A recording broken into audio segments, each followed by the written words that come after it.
कुढ़नी विधानसभा उपचुनाव को लेकर तस्वीर लगभग साफ हो चुकी है। बीजेपी ने अपने उम्मीदवार की घोषणा कर दी है। बीजेपी ने केदार गुप्ता को अपना उम्मीदवार बनाया है। आपको बता दें कि 2015 के चुनाव में केदार गुप्ता ने जेडीयू के मनोज कुशवाहा को हराया था। उस समय जेडीयू और आरजेडी का गठबंधन था, फिर भी वो चुनाव जीते थे। हालांकि 2020 के चुनाव में केदार गुप्ता आरजेडी उम्मीदवार अनिल सैनी से चुनाव हार गए थे। दोनों के बीच कड़ा मुकाबला चला था। अनिल सैनी से महज 712 वोटों से वो चुनाव हार गए थे। महागठबंधन की तरफ से जेडीयू उम्मीदवार की पहले ही घोषणा की जा चुकी है। जेडीयू ने मनोज कुशवाहा पर दांव चलाया है। मनोज कुशवाहा कुढ़नी सीट से 2 बार विधायक रह चुके हैं। 2005-2010 में वो कुढ़नी से विधायक थे। मनोज कुशवाहा लघु सिंचाई मंत्री भी रह चुके हैं। 2015 के चुनाव में बीजेपी के केदारनाथ गुप्ता ने उन्हें हराया था।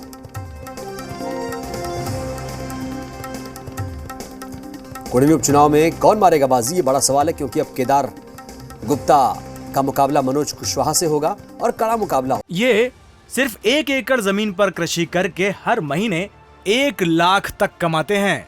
इनसे सीखना है तो फ्रीडम ऐप को अभी डाउनलोड कीजिए। होगा दोनों की ये जो सीट है, माना जाए तो बहुत ज्यादा वर्चस्व दोनों का ही रहा है।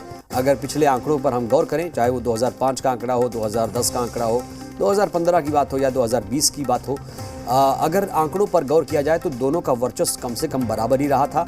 और ऐसे में इस बार जब उपचुनाव होगा कुढ़नी पर, वो काफ़ी दिलचस्प होगा, क्योंकि कुढ़नी उपचुनाव को लेकर बीजेपी ने अपने उम्मीदवार का ऐलान कर दिया है और उन्होंने इस बार केदार गुप्ता को अपना प्रत्याशी घोषित किया है। केदार गुप्ता का आरजेडी के मनोज कुशवाहा से सीधा टक्कर, सीधा मुकाबला होगा। तो बहुत ही दिलचस्प होने वाला है कुढ़नी का उपचुनाव इस बार।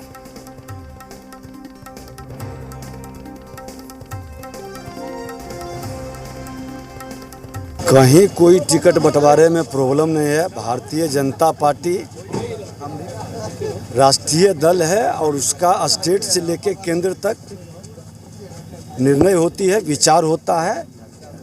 ये कोई व्यक्तिवाद की पार्टी है नहीं, कोई परिवारवाद की पार्टी है नहीं कि उठ करके किसी को भी घोषित कर दें। कहीं कोई विलम्ब नहीं है और कोई कहीं समस्या नहीं है। ये हमारे बड़े कम अंतर से हारे थे और सारे कार्यकर्ता का, सारे नेताओं का इनके साथ जुड़ाव और लगाव है, सबकी सहमति है। तो कौन है केदारनाथ गुप्ता, ये जान लेना बहुत ज़रूरी है। 2020 में आरजेडी उम्मीदवार अनिल सैनी से इनका मुकाबला हुआ था और आपको बता दें, अनिल सैनी से महज 712 वोटों से केदार गुप्ता चुनाव हार गए थे। कुढ़नी उपचुनाव में बीजेपी ने इन्हें उम्मीदवार बनाया है, केदार गुप्ता को उम्मीदवार बनाया है। जेडीयू और आरजेडी का गठबंधन था, फिर भी चुनाव जीते थे। ये बड़ी बात है। अब देखिए कुढ़नी का किंग कौन, ये बड़ा सवाल। और साथ ही साथ जेडीयू और बीजेपी के उम्मीदवार को आप देख रहे हैं, मनोज कुशवाहा एक तरफ, दूसरी तरफ केदार गुप्ता। तो काफ़ी कड़ा मुकाबला होने वाला है कुढ़नी उपचुनाव को लेकर। आपको बता दें, कुशवाहा वर्सेस केदार का मुकाबला होगा। कुढ़नी उपचुनाव में बीजेपी ने इन्हें उम्मीदवार बनाया है। तो केदार गुप्ता हैं कौन, ये जानना बहुत ज़रूरी है। 2015 के चुनाव में जेडीयू के मनोज कुशवाहा को हराया था, ये इनकी बड़ी बात है। जेडीयू और आरजेडी का गठबंधन था, फिर भी चुनाव जीते थे, ये इनकी यूएसपी रही थी। 2020 में आरजेडी उम्मीदवार अनिल सैनी से हालांकि वो चुनाव हारे थे महज 712 वोटों से।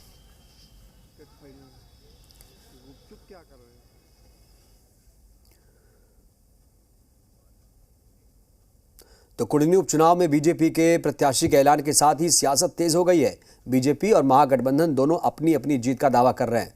सुनाते हैं क्या कुछ कह रहे हैं। पार्टी चुनाव मैदान में अपनी प्रत्याशी को उतारती है, जनता तय करेगी कौन जीतेगा कौन हारेगा। पर इतना तो सत्य है ना कि वो सीट भारतीय जनता पार्टी के यहाँ जाना नहीं है, वो महागठबंधन में रहनी है। तो सबको पता है, जब बताने की जरूरत कहीं से नहीं है।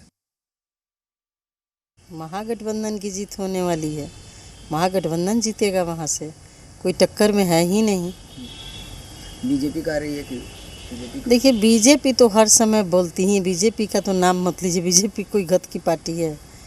बीजेपी के कहने से वहाँ जीत जाएगी। जनता जिसके साथ है वो चुनाव जीतेगा। महागठबंधन के साथ जनता है। चुनाव कुढ़नी में है। कल हमारी जो पार्टी के जनता दल यूनाइटेड के प्रत्याशी हैं मनोज कुशवाहा जी, मंत्री भी रहे हैं, कई बार से वहाँ का प्रतिनिधित्व किए हैं। और उनका कल नॉमिनेशन था, हम लोग गए भी थे और वहाँ सभी महागठबंधन के नेता, सभी कार्यकर्ता, सभी समर्थक एकजुट हुए और उस उपचुनाव में महागठबंधन की भारी बहुमत से जीत हुई। वो हमारे उम्मीदवार पूर्व विधायक भी रहे हैं, 15 से 20 के अंदर में थे, मार्जिन वोट से 600-700 वोट से वो हारे थे, इसलिए कि वोट प्रतिशत कुछ इधर उधर बढ़ जाता है।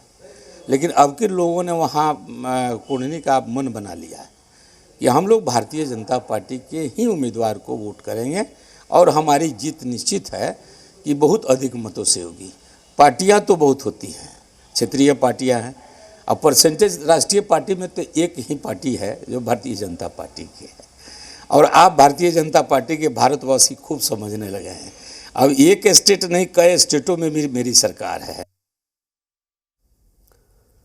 तो आपको बता दें यहाँ पर उपचुनाव होने वाला है और कुढ़नी सीट पर अब 2 प्रत्याशी आमने सामने हो चुके हैं। एक तरफ केदार गुप्ता, दूसरी तरफ मनोज कुशवाहा। तो कुल मिलाकर मुकाबला काफ़ी कांटे का होने वाला है। हालांकि ये बात और है कि महागठबंधन की तरफ से लगातार ये घोषित किया जा चुका है, लगातार ये हर मंच पर कहा जा रहा है कि जो केदार गुप्ता हैं वो कहीं उनको कहीं पीछे छोड़ेंगे। मनोज कुशवाहा जो है उनका वर्चस्व है यहाँ पर और इसीलिए इस सीट पर एक बार फिर से महागठबंधन जीत हासिल करेगी। ये दावे एक तरफ, दूसरी तरफ बीजेपी कह रही है कि कुढ़नी तो बीजेपी ही जीतेगी। ये सिर्फ 1 एकड़ जमीन पर कृषि करके हर महीने 1 लाख तक कमाते हैं। इनसे सीखना है तो फ्रीडम ऐप को अभी डाउनलोड कीजिए।